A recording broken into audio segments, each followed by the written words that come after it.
نحمدہ ونصلی علی رسولہ الکریم اما بعد۔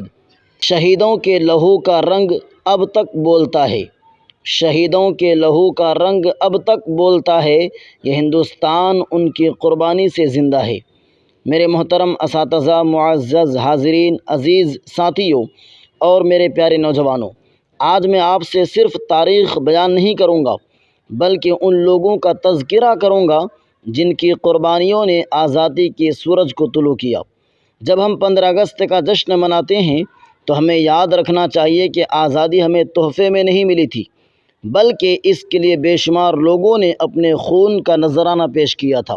میرے دوستو، تاریخ کے صفحات گواہ ہیں کہ ہندوستان کی آزادی کی تحریک میں علماء نے بھی عظیم کردار ادا کیا۔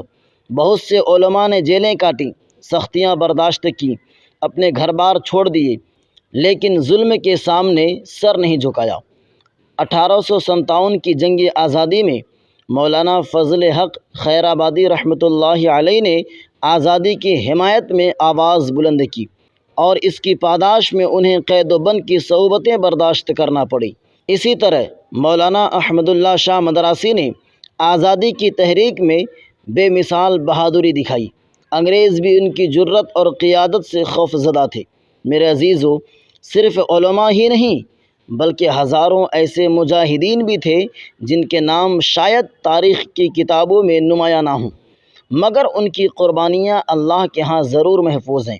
کتنے ہی نوجوان پھانسی کے پھندوں پر جھول گئے، کتنے ہی لوگوں نے جیلوں میں اپنی زندگیاں گزار دیں، اور کتنے ہی ماؤں نے اپنے بیٹوں کو وطن پر قربان کر دیا۔ ذرا سوچئے، اگر وہ لوگ اپنی جانوں کی فکر کرتے، اگر وہ صرف اپنی زندگی کی راحت چاہتے، تو کیا آج ہم آزادی کی فضاؤں میں سانس لے رہے ہوتے؟ ہرگز نہیں۔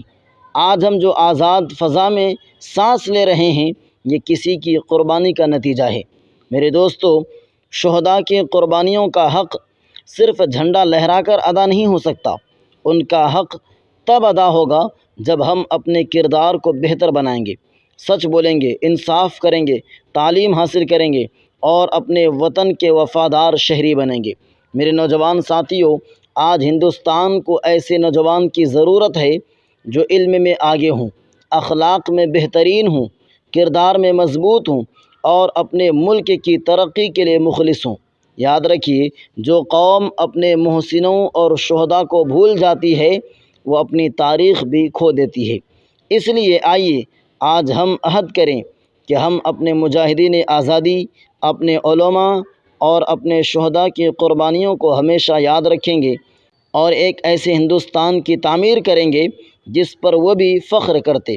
اللہ تعالی ہمارے وطن کو ہمیشہ امن، محبت، اتحاد اور ترقی عطا فرمائے، اور ہمیں اپنے وطن کے لیے مفید انسان بننے کی توفیق عطا فرمائے۔ آمین۔